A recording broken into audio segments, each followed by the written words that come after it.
ศิษยานุศิษย์พระพรหมมงคลฝ่ายวิปัสสนาหลวงปู่ทองสิริมังคโรพร้อมด้วยคุณแม่จันฟองกิ่วแก้วและคณะลูกหลานญาติมิตรสิ้นทุนทรัพย์20 ล้านบาทคณะสงฆ์จังหวัดเชียงใหม่พร้อมคณะศรัทธาสาธุชนญาติโยมพร้อมใจกันจัดงานฉลองปล่อยหลวงตามประเพณีล้านนาถวายไว้ในพระพุทธศาสนากำหนดการวันพระราชบดีที่15 มกราคม พุทธศักราช 2569 เวลา 9 นาฬิกาคณะสงฆ์คณะศรัทธาสาธุชนและหัววัดต่างๆพร้อมกัน 11 นาฬิกาถวายภัตตาหารเพลแด่พระสงฆ์สามเณรและเรียนเชิญแขกผู้มีเกียรติสาธุชนทั้งหลายร่วมรับประทานอาหาร 3 นาฬิกาเจ้าพระคุณสมเด็จพระมหาธีราจารย์เจ้าคณะใหญ่หนเหนือเจ้าวาดวัดพระเชตุพนวิมลมังคลาราม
สิ่งที่เราควร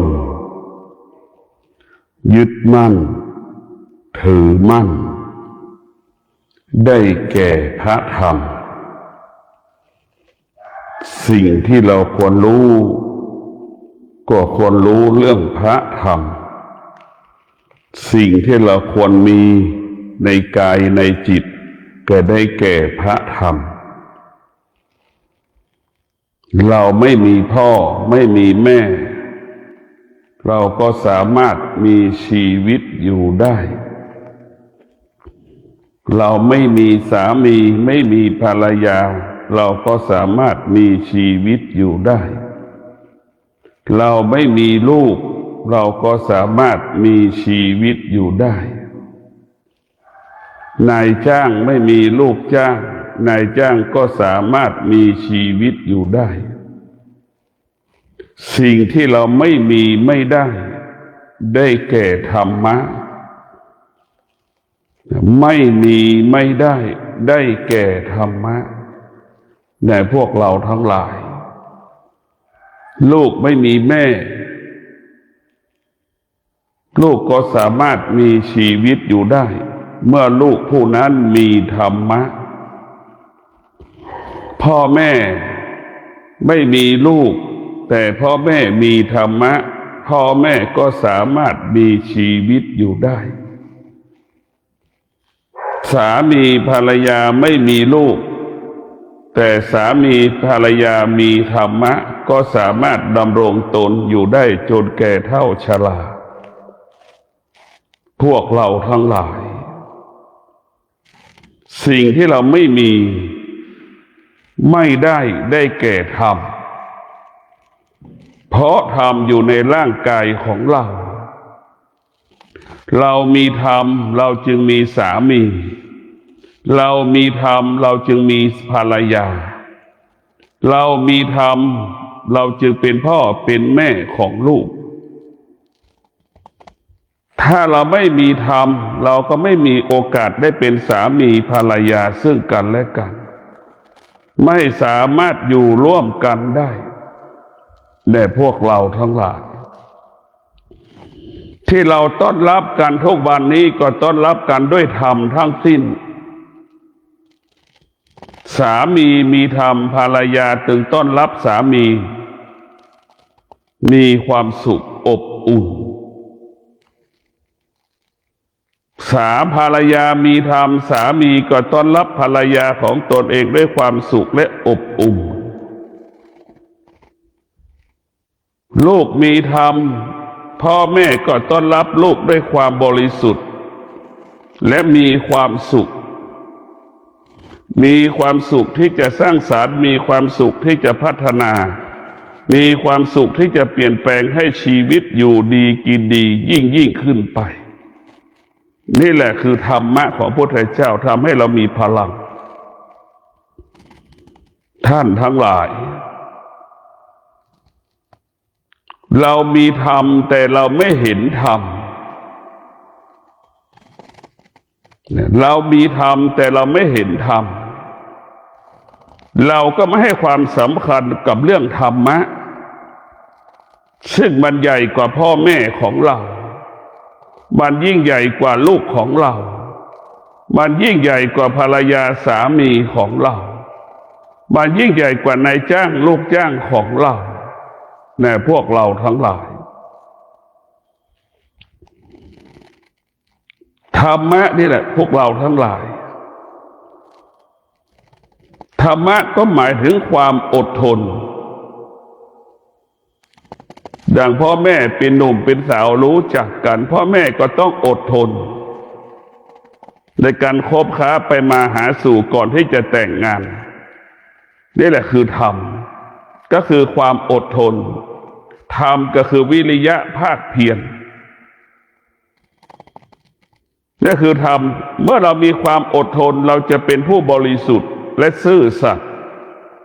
ระหว่างหนุ่มกับสาวที่ไปมาหาสู่กันตลอดเวลา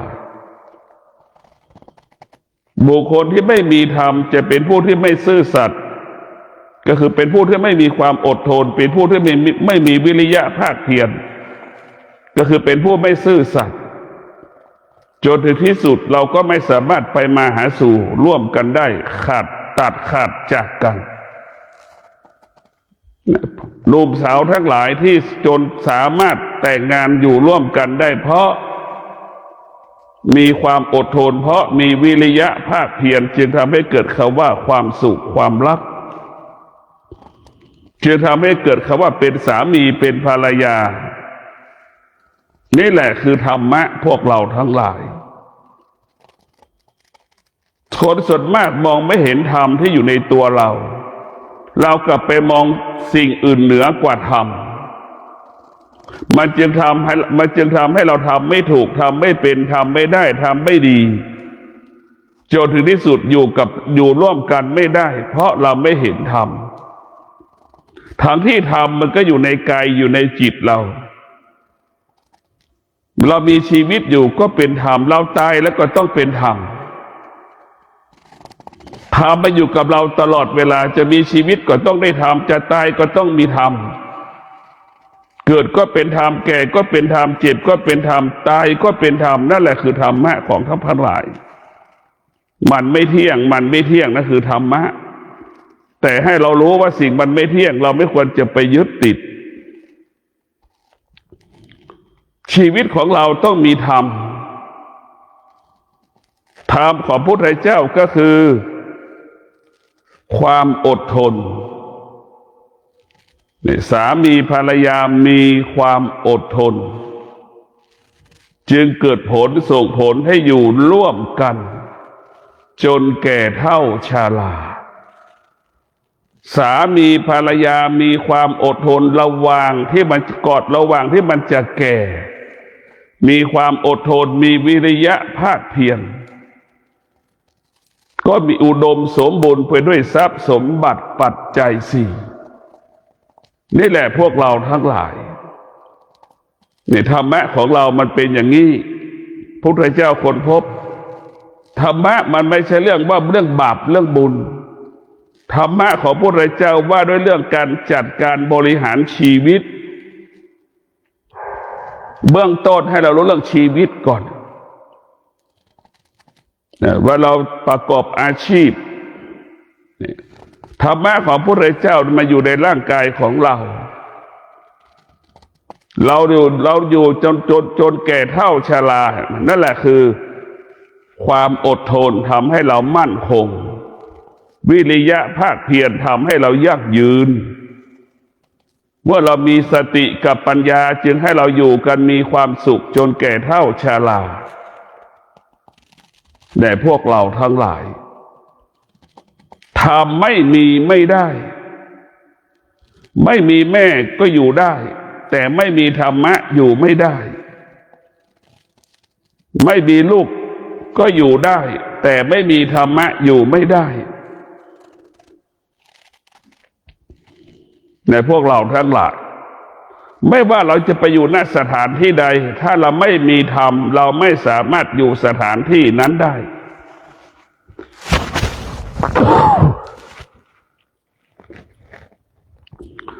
ขนาดเดียวกันเรามีธรรมเราจะอยู่สถานที่ใดก็แล้วแต่เราอยู่ได้ทุกสถานที่เพราะเรามีธรรมในพวกเราทั้งหลายเมื่อเรามีธรรมแล้วทุกคนจะต้อนรับเราทุกสถานที่ถ้าเรามีธรรมเราไปอยู่ไหนก็แล้วแต่ถ้าเรามีธรรมเบื้องต้นเขาจะไม่เห็นธรรมเราพอเราอยู่ไปสักพักเขาจะเห็นธรรมเราธรรมของเราก็คือความอดทนความอดทนก็คือการเสียสละยามใดที่มีกิจกรรมเราก็ใช้ความอดทนเราไปร่วมทำกิจกรรมกับชุมชนสังคมจนถึงที่สุดเขาก็ยอมรับเราที่สุดเขาก็ต้อนรับเราเพราะธรรมนำมาซึ่งความสุขธรรมนำมาซึ่งความเจริญนำมาซึ่งธรรมนำมาซึ่งความสงบสุขจนถึงที่สุดทำให้เราอยู่เหนือที่สุดเรามีธรรมเราจงอยู่เหนือคนทั้งปวงในพวกเราทั้งหลายเมื่อเรามีธรรมแล้วพวกเราไม่ต้องกลัวขณะเดียวกันเราไม่มีธรรมพวกเราอยู่ที่ใดคนก็ไม่ต้อนรับไม่ต้อนรับเพราะเราไม่เสียสละเราไม่มีธรรมเราก็เป็นคนที่เห็นแก่ตัวเป็นคนที่ไม่เสียสละนี่แหละพวกเราทั้งหลายแม้กระทั่งลูกที่เห็นแก่ตัวเนี่ยไม่เสียสละพ่อแม่ยังเกิดความว่าเบื่อเอื่อมละอา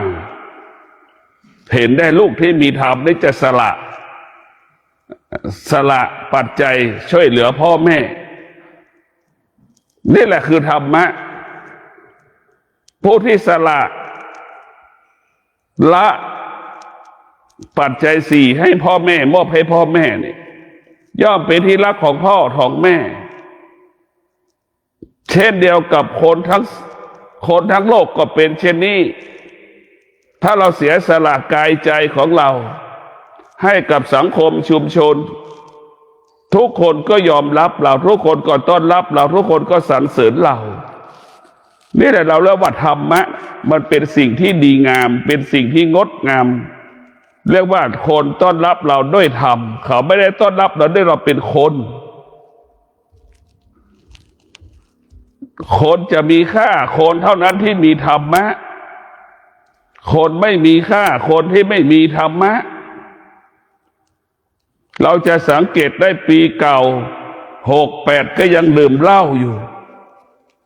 ปีใหม่ก็ยังดื่มเหล้าอยู่นะสามีก็ไม่ต้อนรับภรรยาก็ไม่ต้อนรับสามีถ้าต่างคนต่างดื่มเหล้า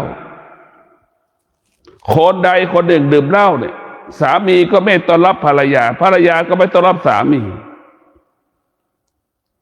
พ่อแม่ก็ไม่ต้อนรับลูกก็ไม่ต้อนรับพ่อแม่เมื่อพ่อแม่เป็นเช่นนี้ลูกเป็นเช่นนี้แต่พวกเราทั้งหลายต้องพิจารณาชีวิตเรามันเป็นเช่นนี้ตลอดเวลาแล้วว่าธรรมเท่านั้นจะทำให้เรานั้นเกิดแต่คำว่าความสุขความเจริญธรรมเท่านั้นที่จะนำมาซึ่งความจริงธรรมเท่านั้นจะนำมาซึ่งความจริงทุกคนเกิดมาต้องการความจริง แต่ไม่เคยพบความจริงความจริงเนี่ยมันอยู่เหนือความคิดความจริงมันอยู่เหนือความรู้สึกความจริงมันอยู่ในกายไม่ได้อยู่มาอยู่ในกายอยู่ในจิตความจริงไม่ได้อยู่นอกกายความจริงไม่ได้อยู่นอกจิตแต่ทุกวันนี้เราเห็นความจริงนอกกายเห็นความจริงนอกจิตมันจึงทำให้เราคิดผิดหลงผิดทำผิดจึงเห็นสิ่งอื่นๆสำคัญเห็นสิ่งนอกบ้านสำคัญกว่าสิ่งในบ้านนี่แหละพวกเราทั้งหลายสามีบางคนเห็นเห็นเพื่อนสำคัญกว่าเมียตัวเองภรรยาตัวเองลูกบางคนก็เห็นความสำคัญเพื่อนตัวเองสำคัญกว่าพ่อแม่ตนเองอันนี้แหละคือว่าคนที่ไม่มีธรรมก็จะเห็นสิ่งอื่นเหนือกว่าคนในครอบครัวในพวกเราทั้งหลายต้องพิจารณาถ้าเรามีธรรมเราก็จะเห็นสิ่งที่เห็นคนในครอบครัวเราเป็นหลักเช่นสามีจะให้ความสำคัญภรรยาเป็นหลักพ่อแม่จะให้ความสำคัญภรรยาเป็นหลักเหนือกว่าเพื่อนเราเหนือกว่าบุคคลอื่นๆนอกบ้านอันนี้แหละคือเป็นสิ่งที่ยิ่งใหญ่แต่พวกเราทั้งหลายถ้าเรามีธรรมเราจะเห็นธรรมลูกที่มีธรรมก็จะเห็นพ่อแม่ตัวเองยิ่งใหญ่กว่าสามีตนเองภรรยาตนเองลูกตนเองถือว่าพ่อแม่ให้กำเนิดชีวิตจึงมีลูกจึงมีสามีจึงมีสิ่งต่างๆที่มีอยู่ทุกปัจจุบันได้เพราะพ่อแม่นี่แหละธรรมะเขาจะคิดอย่างนี้คนที่ไม่มีธรรมะคือคนที่ขาดสติคนที่ขาดปัญญาจะเห็นเมียตัวเองพาสามีตัวเองลูกตัวเองยิ่งใหญ่กว่าพ่อแม่ของตนเองมันตรงข้ามกับพิจารณาดู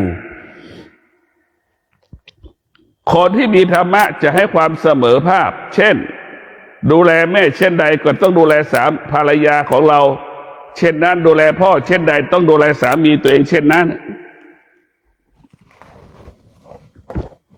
อันนี้แหละคือคนที่มีธรรมส่วนคนไม่มีธรรมก็จะให้ความไม่เป็นธรรมมีความลำเอียงเห็นสิ่งสำคัญเห็นสิ่งไม่สำคัญเอามาให้ความสำคัญเช่นเห็นสามีตนเองภรรยาตนเองลูกตนเองยิ่งใหญ่กว่าพ่อแม่ตนเองอย่างนี้พ่อแม่เป็นต้นกำเนิดชีวิตของเรานะพ่อแม่เมื่อเรามีแม่เราจึงมีสิ่งนี้คือมีภรรยาเมื่อเรามีแม่เราจึงมีทรัพย์สมบัติเพราะพ่อแม่ให้ชีวิตเรามานั่นแหละเราจึงมีทรัพย์สมบัติพวกเราทั้งหลายการที่เรามีธรรมการเกิดของเราเนี่ยแล้วเมื่อเราเกิดมาแล้วเราแสวงหาธรรมเนี่ยมันจะทำให้เราเห็นแก่ความจริงของชีวิตว่าเราเกิดมาแล้วแสวงหาแก่นสาระของชีวิตก็คือแก่นของธรรมนี่แหละคือสาระของชีวิตเราอยู่ด้วยสามีภรรยาก็ได้ความอดทนนั่นคือธรรมะเราเลี้ยงลูกประสบความสำเร็จก็ด้วยธรรมะคือความอดทนนั่นแหละนี่แหละคือเรารู้ว่าการแสวงหาธรรมเรามีธรรมอยู่แต่เราไม่รู้ว่ามันเป็นธรรมถ้าเราไม่มีความอดทนเราจะสามารถเลี้ยงลูกได้อย่างไรเลี้ยงลูกประสบความสำเร็จได้อย่างไรพวกเราต้องพิจารณานี่แหละคือธรรมะเพราะฉะนั้นเราก็ต้องรู้อีกที่สุดเราก็ต้องรู้อีกว่าการมีลูกมันก็ยังไม่ใช่ความจริงมันยังไม่ใช่ที่สุดของความจริงการมีครอบครัวยังไม่ใช่ที่สุดของความจริงการมีทรัพย์สมบัติก็ที่สุดมันยังไม่ใช่ความเป็นจริงใช่ไหมทั้งที่เราเกิดมาแล้วมีทรัพย์มีสมบัติ แต่เรายังบอกมันไม่ใช่ความเป็นจริงอันนี้แหละคือธรรมะอยู่ในใจเราความจริงของชีวิตก็ได้แก่ความสงบความจริงของชีวิตได้แก่ความสงบกายสงบใจสงบนี่แหละคือความจริงของชีวิตที่มันต้องการและปรารถนาทุกลมหายใจปัจจัยสี่มันเป็นความจริงที่เราต้องการมันใช้มัน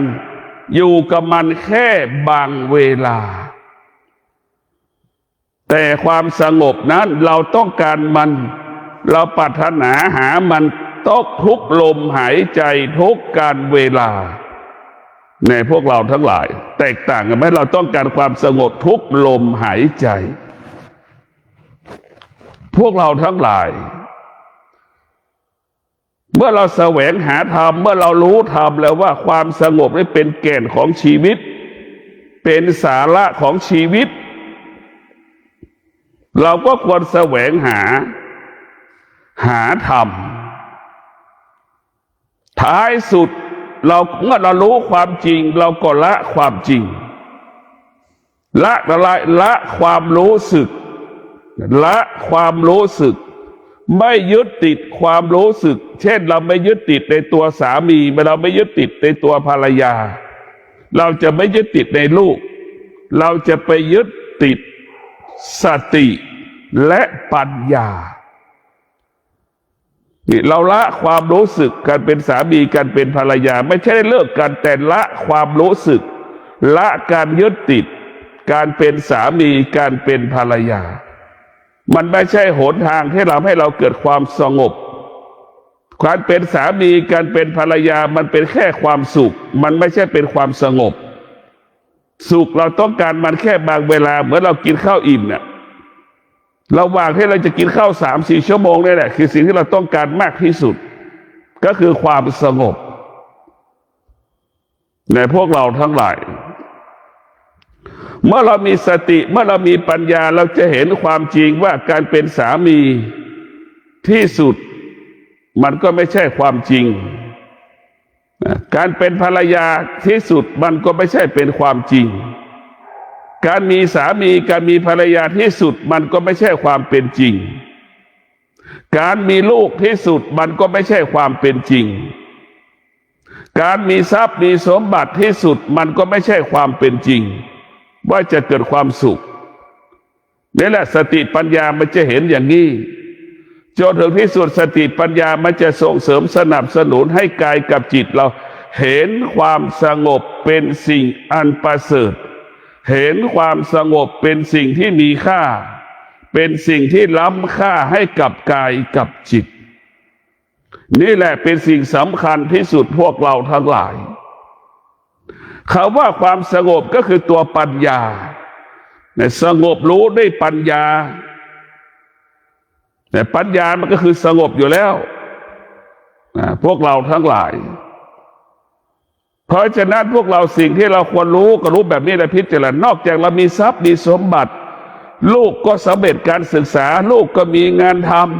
ำเราก็มีทรัพย์มีสมบัติสามีก็ดีภรรยาก็ดีทุกอย่างดีหมดแต่ถ้าเรามีพิจารณามันยังไม่ใช่ที่สุดของความจริงที่เราต้องการและปรารถนาเนี่ยเราจึงพากันมาปฏิบัติธรรมมาบรรลุมาปฏิบัติธรรมมาศึกษาธรรมนี่แหละธรรมะก็หมายถึงสติกับปัญญานี่แหละทำให้รู้ว่าเป็นแก่นสาระของความจริงสติสมาธิปัญญานี่เป็นแก่นเป็นสาระของกายกับจิตเมื่อกายกับจิตรวมกันเป็นหนึ่งเกิดคำว่าสงบเหมือนกายกับจิตกลายเป็นก้อนหินกลายเป็นหินผานะเป็นภูเขาสงบนิ่งแบบนั้นแหละนั่นแหละคือความสงบสุขปรากฏขึ้นแล้ว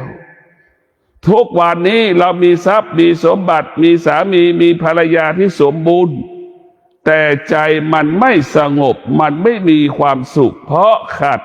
ความสงบเพราะเราขาดสติสมาธิปัญญากายกับจิตจึงไม่สงบในพวกเราทั้งหลาย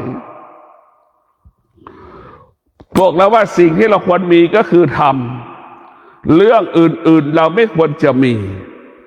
สิ่งที่เราควรหาสิ่งที่เราควรรู้ก็คือรู้เรื่องธรรมะ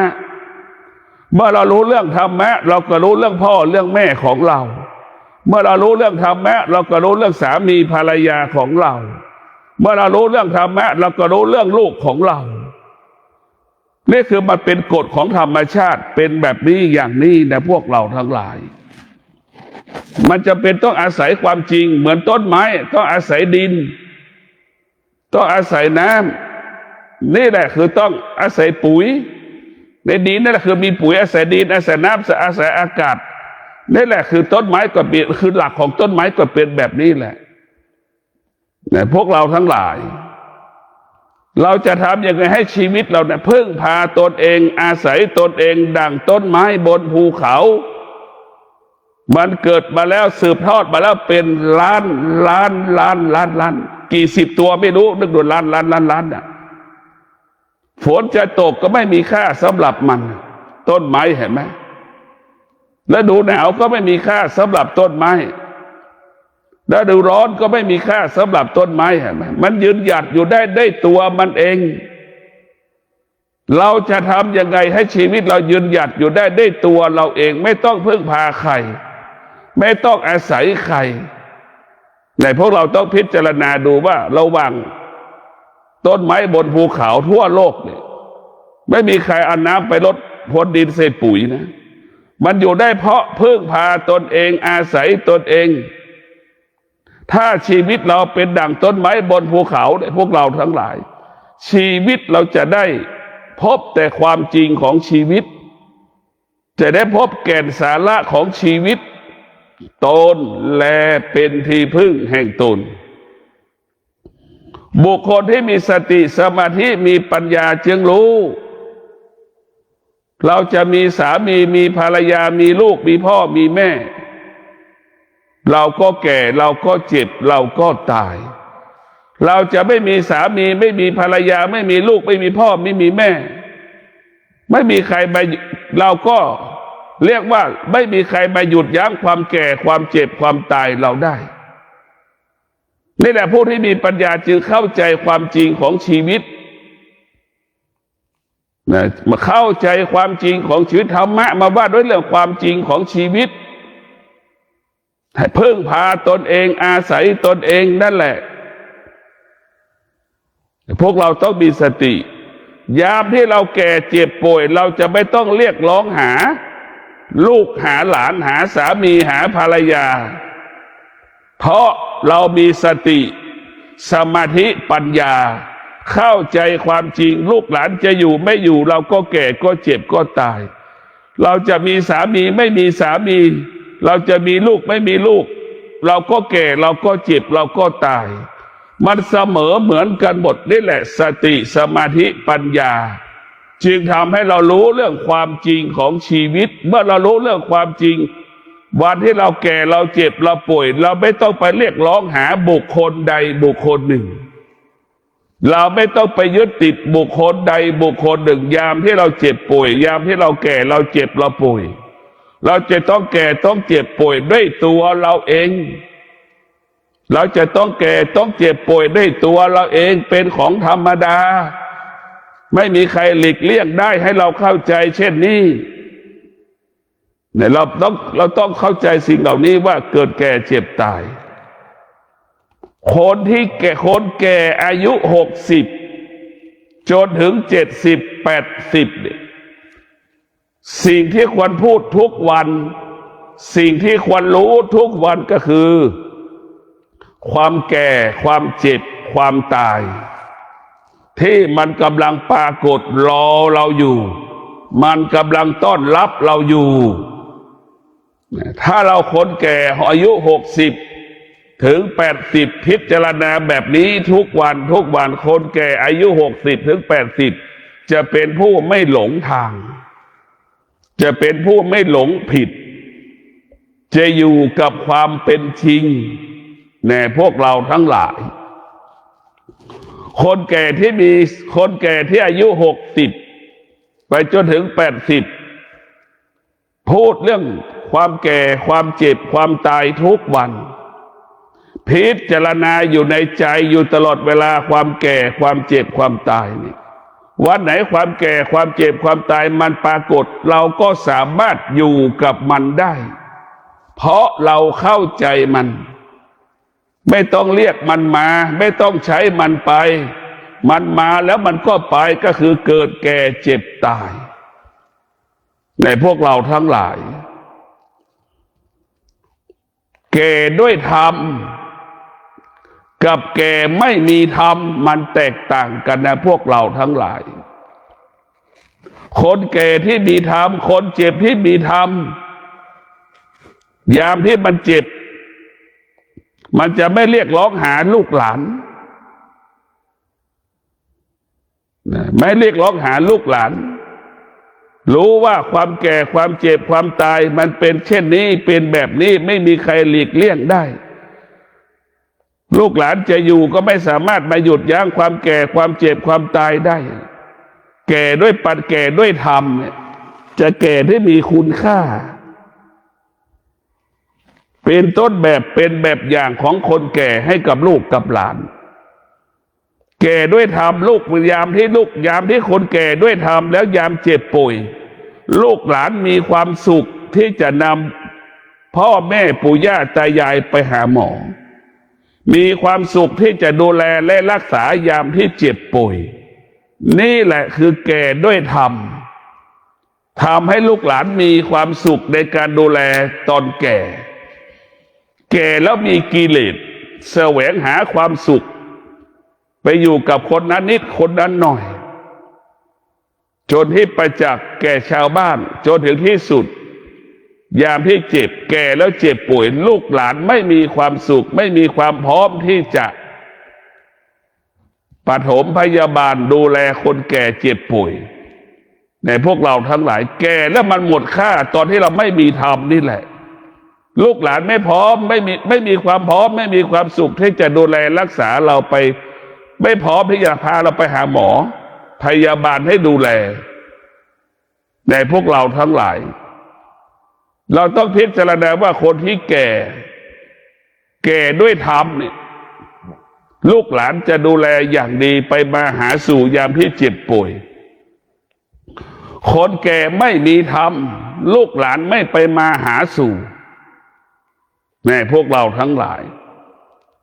เอาข้าวมาวางไว้ก็เดินไปแล้วแทบไม่คุยกันเลยนั่นแหละแก่ไม่มีธรรมไม่แตกต่างจากหมาพ่อแม่ทั้งหลายลูกเอาเข้ามาวางแทบไม่ถามแทบไม่คุยเลยนั่นแหละแค่นั้นแหละพวกเราทั้งหลายคนแก่ที่มีธรรมลูกหลานไปมาหาสู่จับกอด